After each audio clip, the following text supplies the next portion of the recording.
بسم اللہ الرحمن الرحیم نحمده ونصلي على رسوله الكريم اما بعد فاعوذ بالله من الشیطان الرجیم بسم اللہ الرحمن الرحیم رب اشرح لي صدری ويسر لي امری واحلل عقدۃ من لسانی یفقهوا قولی۔ اہل مکہ نے اپنی ایک خود ساختہ شریعت بنا رکھی تھی، اس کو ختم کرنے کے بعد فرمایا آؤ میں تم کو بتاؤں کہ تمہارا رب دراصل تم سے چاہتا کیا ہے۔ قل کہہ دیجئے، تعالو آؤ۔ تعالو کا لفظ عین لام واو سے ہے، علو بلندی کے لیے استعمال ہوتا ہے۔ بلندی سے جب کوئی بلاتا ہے تو نیچے والے کو کیا کہتا ہے؟ تعالو، آؤ، یعنی اوپر آ جاؤ۔ تو یہاں بھی آنے کے لیے تعالو کا لفظ کیوں استعمال کیا گیا؟ کہ اللہ تعالیٰ کے ان احکامات کو مان کر بلندی پاؤ۔ اتلو، میں پڑھ کر سناتا ہوں۔ ما حرم ربکم علیکم، جو حرام کیا تمہارے رب نے تم پر۔ تمہارے رب نے تم پر جو چیزیں حرام کی ہیں وہ تمہیں بتاتا ہوں۔ یہ کون سی چیزیں تھیں؟ یہ کون سے احکامات تھے؟ یہ دراصل ملت ابراہیمی کے ہی تفصیلی احکامات تھے، اور انہیں نبی صلی اللہ علیہ وسلم کی زبان سے کہلوایا گیا۔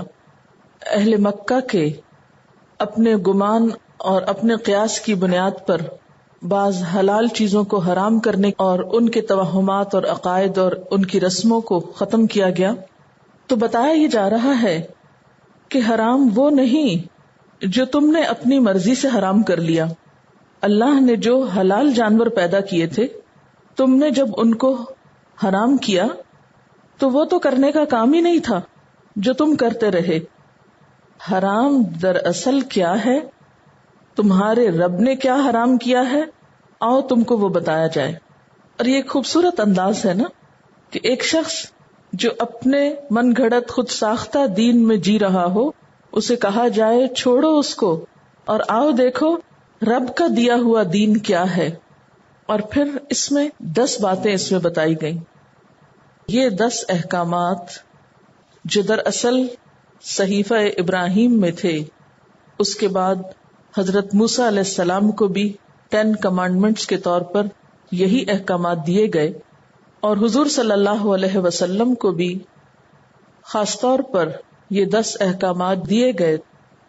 ان کی اہمیت کا اندازہ اس بات سے بھی ہو سکتا ہے، حضرت ابن مسعود کا قول ہے کہ جو شخص رسول اللہ صلی اللہ علیہ وسلم کا ایسا وصیت نامہ دیکھنا چاہے جس پر آپ کی مہر لگی ہو تو وہ ان آیات کو پڑھ لے۔ ان میں وہ وصیت موجود ہے جو رسول اللہ صلی اللہ علیہ وسلم نے بحکم خداوندی امت کو دی ہے۔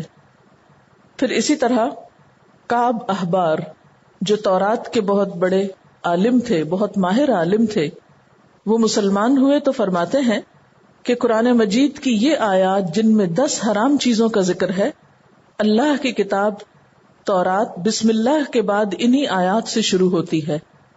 یعنی یہ احکامات تورات میں بالکل شروع میں آتے ہیں، یعنی یہ وہ 10 کلمات ہیں جو اللہ تعالیٰ نے حضرت موسیٰ علیہ السلام پر بھی نازل فرمائے۔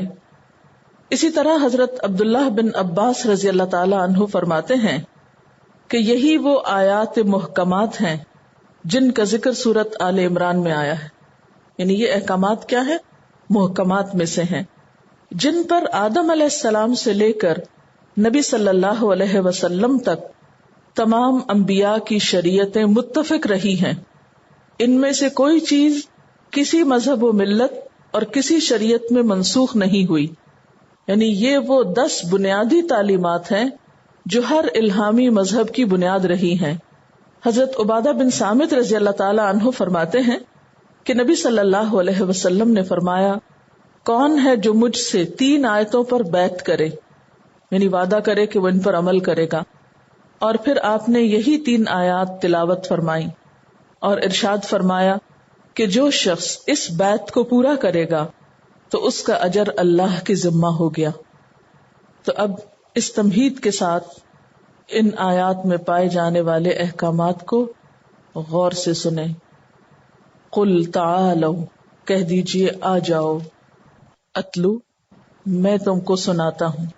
ما حرم ربکم علیکم، تم پر تمہارے رب نے کیا چیز حرام قرار دی ہے.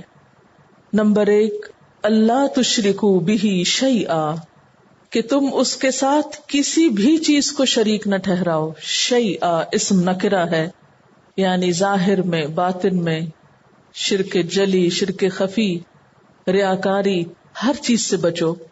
نبی صلی اللہ علیہ وسلم نے فرمایا اللہ کے ساتھ ہرگز ہرگز شرک نہ کرنا، اگرچہ تم کو جلا دیا جائے، اگرچہ تم کو قتل کر دیا جائے، یعنی پھر بھی شرک نہ کرنا. پھر اسی طرح ایک اور روایت میں آتا ہے کہ جو شخص اس حال میں مرا کہ اس نے مطلقاً کسی کو شریک نہیں کیا اللہ تعالیٰ کا، یعنی بالکل شرک نہیں کیا، وہ یقیناً جنت میں داخل ہوگا. یعنی جس نے اپنی زندگی میں کبھی شرک نہیں کیا، اس کا حق ہے کہ اللہ اس کو جنت عطا کرے.